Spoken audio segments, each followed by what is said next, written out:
It's the November 2023 show with MPP Bobbi and Brady, Haldeman, Norfolk, independent. Great to see you. How are you? I'm good, Dave. How are you? Perfect. I really want to talk. And on the cover of the Hub this month in November, we went really simple. It's just a water shot, but in the sand is the word peace. And you know me, I'm a big time Remembrance Day guy. I've had an opportunity to interview a number of veterans in our area, and I always love it. And they always tell great stories, and I just feel for them, what they went through at 19 years old, flying planes and all this stuff. It's incredible. And a lot of guys didn't return. Remembrance Day is important to me, and I know it's important to you. And I know recently you've been to the Delhi Legion. They're celebrating their 90th anniversary. Let's get into it a little bit and talk about the importance as a community to remember these folks. Well, it's more important now. As time continues to march on, I think it's harder and harder for folks to actually imagine the horrors of war. We do see, in the news today, what is going on around the world, and it's very sad and it's very scary. But those stories from our veterans are becoming fewer and further between because we've lost so many of our veterans, and I think that it's very important to take that time on November 11th and ahead of time and do our own research, read different stories. I've always been very kind of fascinated with the story of Billy Barker. And it started a few years ago. Billy Barker is Canada's most decorated war hero. And people don't realize that. But I got kind of fascinated by the story because I found out that Billy Barker came to live in the village of Lindock for some time after he had come back from war. And I have yet to pin down where he settled in Lindock, but I've got the story of Billy Barker right on my coffee table, and I'll be picking that book up in the coming days and refreshing my memory. But the Delhi Legion, 90 years a few weeks ago, a big celebration at the Delhi Legion, and we have to support the legions and the institutions that support our veterans, because it really is a place to provide camaraderie, all of the things that our soldiers look so forward to. I get the Legion magazine, and I like reading some of the stories in there, but there was a story told at the Legion dinner about Major Barnard, who the Legion in Delhi was named after. And in his diary, he actually spoke about looking forward to coming home and going to a dancing. And we know that the Legions and other places that support our veterans, they provide that camaraderie for people. They host, dinners, they host dances, they host bingos, they host all sorts of things that continue to provide that camaraderie. They're there to, provide that remembrance, but they're also there for the broader community to provide that camaraderie. So, I want to give a special shout out to the Delhi Legion on their 90th anniversary. And I would like to say also that the Port Dover branch was out in full force that night supporting our Delhi branch, and I think that's absolutely wonderful. But in my speech to Delhi, to the folks at Delhi that night, I had read an article in the Legion magazine by a guy by the name of Charles Wilkins, and it was called By Enemy Lines. And we often, when we get together for Remembrance Day, we talk about the epic service, the sacrifice, the bravery, the valor, but we don't really know what that looked like. You and I can't really imagine what that looked like. And Charles Wilkins in this story, talks about his father, a peace-loving son of a Quaker, fought during World War II. And he says that his dad never really spoke about what happened when he was overseas fighting. And 5 decades Later, while his dad laid in a coffin in the little town of Plattsville, not too far from us, a veteran by the name of Gow Harvey walked over to shake Mr. Wilkins' hand, and he asked in a very suggestive, conspiratorial tone, do you know what your dad actually did during the war? And, Wilkins says, as I was a bit paralyzed by fear of what I didn't know. And he listened as Gow Harvey detailed for him the details of many missions to France, Belgium, the Netherlands, and Germany.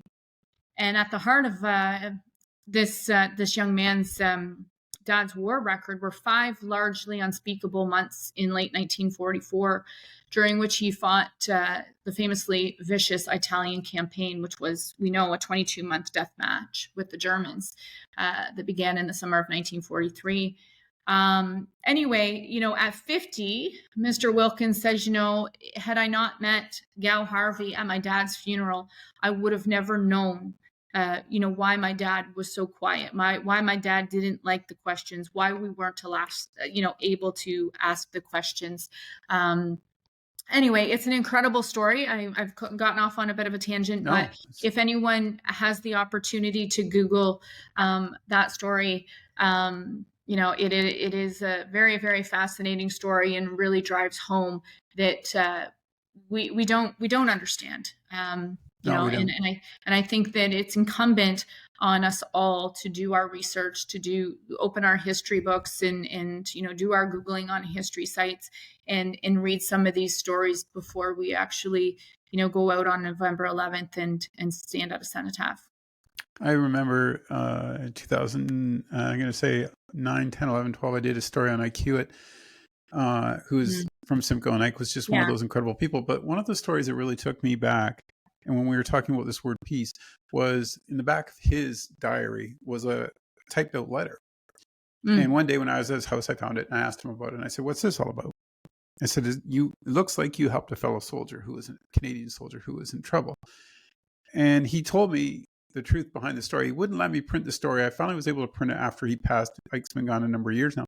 But the story was simply that when he was in a prisoner of war camp, the German military was ordered to shoot all the pilots, and Ike was a pilot. And the German came to him and said, "I can't kill people. I'm not that guy. I don't kill people. Line up in front of me. I'm going to shoot above your head."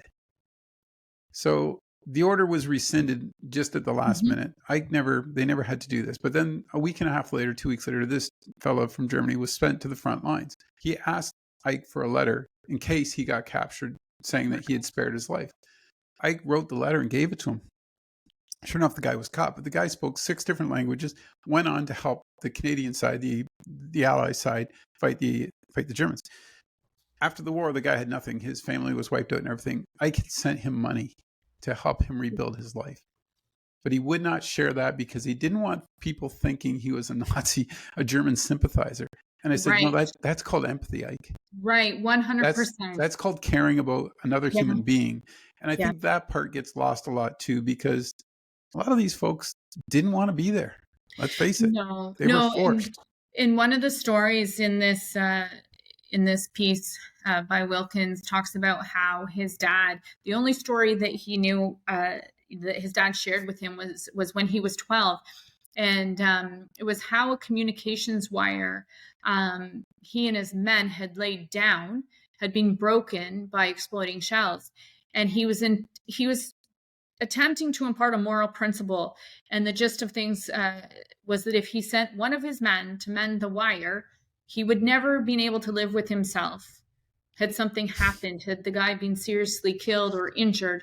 So he went by himself and he belly wriggled out across the field into no man's land in the dark, machine gun, fire rattling around him. And, he said the moral of the story was that you never ask somebody to do a job, a particularly tough one, that you wouldn't be willing to do yourself. And again, there's that empathy, right? He wouldn't have been able to live with himself. He would rather have, risked dying himself than putting someone else in that position. And it's just a different time. And I would hope that today, if we were faced with those decisions, that we would be just as wonderful in our approach. And the other part that you and I would take personally, we both have young boys. And when Mm. you look at Ken Keegan flying a Lancaster aircraft with seven gentlemen in it, and he's the head pilot at 19 years old. We can't even perceive that I'm at glad 19. I'm glad you bring that up, because I got extremely emotional a few weeks ago. The Hagersville Chamber of Commerce, led by a group of a small group of women in Hagersville, they unveiled, or they did the ceremony for the banners that they have lining Highway 6 of all the war veterans. And Dave, that is exactly why I became emotional, because they showed each banner. I think there were 94 banners, and they showed each banner, and every time a young man's picture popped up, the brightness in their eyes, the love of life, the whole, hey, this is exciting. They had no clue what was about to happen to them. And all I could think of is, my 18-year-old Carter, and knowing as a mom, knowing as a parent that, I'm putting my boy, out there, and he may not come home. And it was very, very emotional to watch those pictures go by on that slideshow. And it's a beautiful tribute. I think Jarvis has done it now too, and Hagersville, and it's a beautiful tribute, and a constant reminder that we have these folks to thank each and every day for our freedoms. But it was a very moving ceremony, and largely for me, it was because of that. Seeing those young men with so much life ahead of them, and yet they Yeah. had no clue. I think, in a few days, poppy sales will be out. Me and you will have ours for sure. We're recording this show a little bit ahead, but it's just critical. Get the poppy, support your Legion. Go to a cenotaph and say thank you. There's veterans from all different stages of wars too. The Canadian peacekeepers that go out. Let's say thank you, man. Let's make sure you take that moment and appreciate that, which leads us to, unfortunately, to Queen's Park. Yes, I And do want to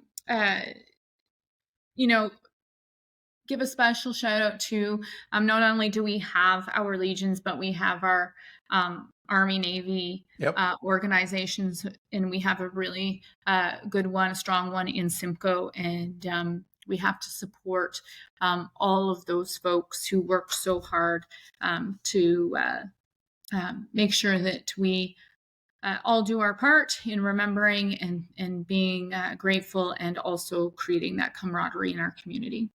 And it's what we talked about at the beginning of the show today. I mean, with so much conflict in the world, folks, we need to be more open-minded. We need to find resolutions that will support everybody. But we also, this can't go on. It's just not.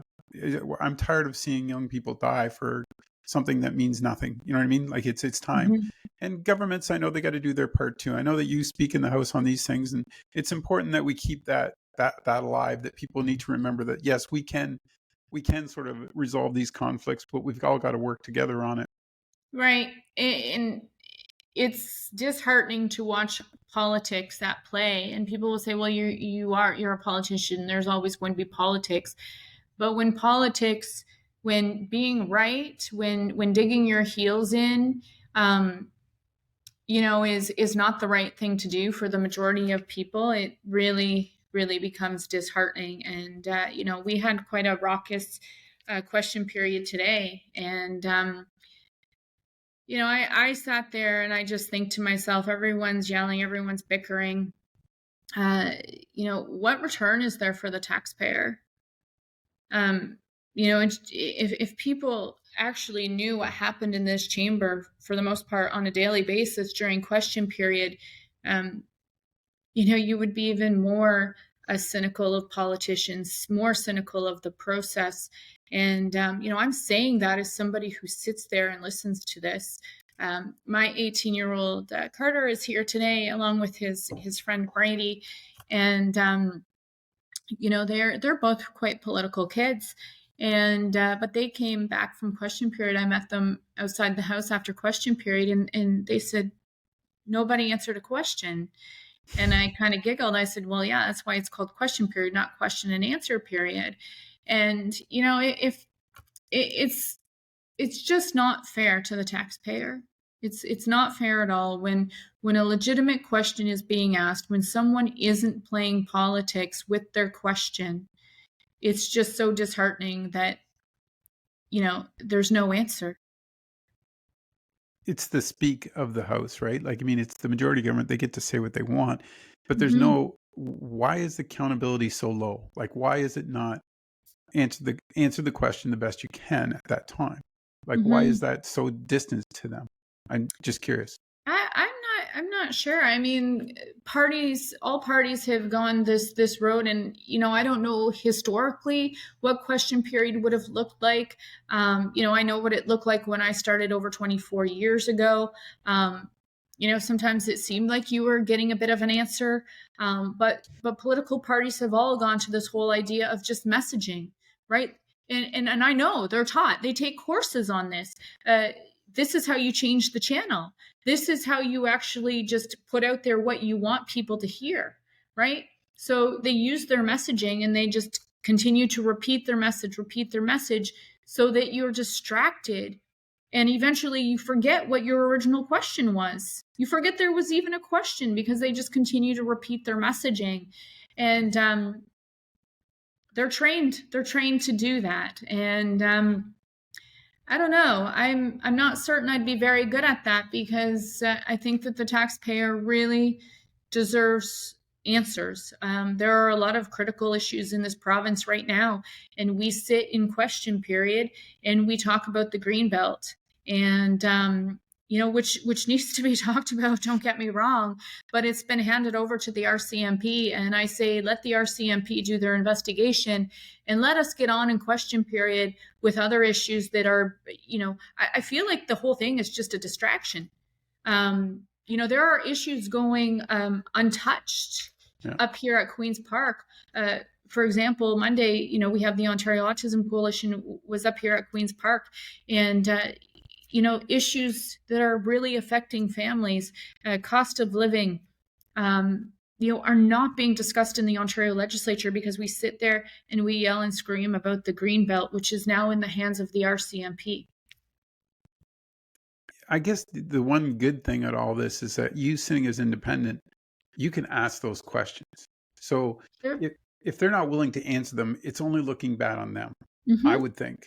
And I think more people need to recognize, and you got to make your local MPP, if he's in the Liberal or the Conservatives or the NDP, you got to make him accountable. Like, Mm-hmm. It's he should it's be accountable. You should be accountable to your constituents first, not your party. But I guess right. that doesn't work, does it? But it's everywhere. I mean, I woke up this I woke up this morning to a political page in Haldimand County, and it's not a kind political page to me by any stretch of the imagination. And they post my column and they said, Bobbi and Brady just continues to talk about problems and offers no solutions. So I asked the person who posted, I said, did you actually read the column? Because my solution was to have Doug Ford tell Justin Trudeau to stop bringing newcomers to Ontario until we can actually get our critical services in order. So if that's not a solution, I don't know what is, because it's the one that nobody else wants to talk about. But as an independent, I'm willing to call it out. Yeah. You know what? You can avoid those pages. You don't need to.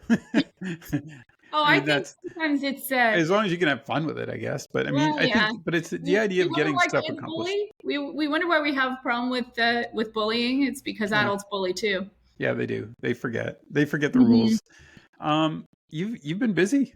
I mean, the Very fair busy. was you were. We're gonna go on it. Look at We're gonna go on this. a big note. Fair. Yeah, you and I already figured out what was going on there. Anyway, um, Norfolk County Fair. Do you have fun? Oh, it was incredible. Oh, we are so fortunate to have a fair that stretches. I mean, I say this all the time when I'm out at events. People in Haldimand, Norfolk, volunteers in Haldimand, Norfolk, string together multiple day events. right? Like communities have maybe a 1 day event, a half a day festival. We put together multiple day events, and I mean Norfolk County Fair. I mean, who doesn't love the Norfolk County Fair? And I just love seeing people that I maybe haven't seen in a year. And it was always my favorite part of the year when I worked for Toby as well, because I often, sat in the booth while Toby went and played with the chickens and the horses and everything else. And I'd sit in the booth, and it was always my favorite because I got to intercept people that I haven't seen in a year, probably since the fair before. And just a great week. I spent some time in the Lions trailer. I'm not sure if that was on the Saturday or Sunday, serving French fries. My scheduler went walking by the trailer, and she's like, whoa, whoa, whoa, wait a minute. You're supposed to be in your own booth. And I'm like, hey, but this is more fun right now. So there's just, everybody's so happy. Everybody's so glad to be there. You hear stories. I met a family from Ancaster selling red pepper jelly and hot sauce, and they told me their story of how they developed this business, and just beautiful people. And Lyle and Marcia from the Fudge trailer right outside the commercial building, the most beautiful people you can come across, and just so helpful.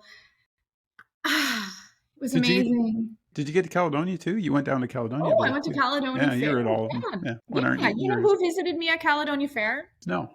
Bonnie Crombie. Oh, well, there you go. Bonnie Crombie was at Caledonia Fair, and she tracked me down at my booth, and we had a picture, and I thought that was pretty interesting. It is. That is very interesting. That the world of politics never ceases to amaze me. Who will show up at your doorstep? No, but I give her credit. And I give the person she was with was from Norfolk County, who was, taking her around. And I give them a lot of credit because the person taking Bonnie around said, we have to find Bobbi Ann. Yep. And I give them a lot of credit for doing that. That is showing a cooperation, a willingness to work together, and a cooperation. And I don't see that everywhere. And do you see her as becoming the next? We won't even go there today. We'll leave that one for another day. I would love to talk about that sometime, because I have some huge concerns if she doesn't become the leader. Okay, that's good to know. Good to know. I'm going to let you go. You're at Queen's Park. I heard the sirens in the background, so they're probably coming to pick you up to take you back to. Probably done something wrong. Yeah. Well, good luck, and we'll talk next month. And next month's going to be December. The year's almost done. Isn't it crazy? Yeah, you better get your checklist out so we can for those other people we go over and say, this is what she did this year. This is where she was. Yeah. No, working on Christmas cards right now. It's the worst time of the year. Any MPP will tell you Christmas card season is terrible, and once you get beyond Christmas cards, then it's the most wonderful time of the year. Okay. Anyway, I do want to give a huge shout out to Pumpkin Fest this past weekend. That parade was cold and it was wet, but it really is. I love that parade. The people were just so kind. Everybody was engaged, whether or not they were cold and wet. They were still, engaged in what was going on. And so many floats, so many great community-minded people. Wow, we are so lucky. And just to top that off, because I did an interview this morning, and the lady had moved, young lady and her husband had moved from Ancaster to the area. They're working in the area now, and she just loves it. The first thing she said, the people are great. It explained itself right there. Haldeman Norfolk. Good work. All right, MPP Bobbi and Brady, going back to the chamber. Good luck. Thanks, Go Dave. get them. Thank you.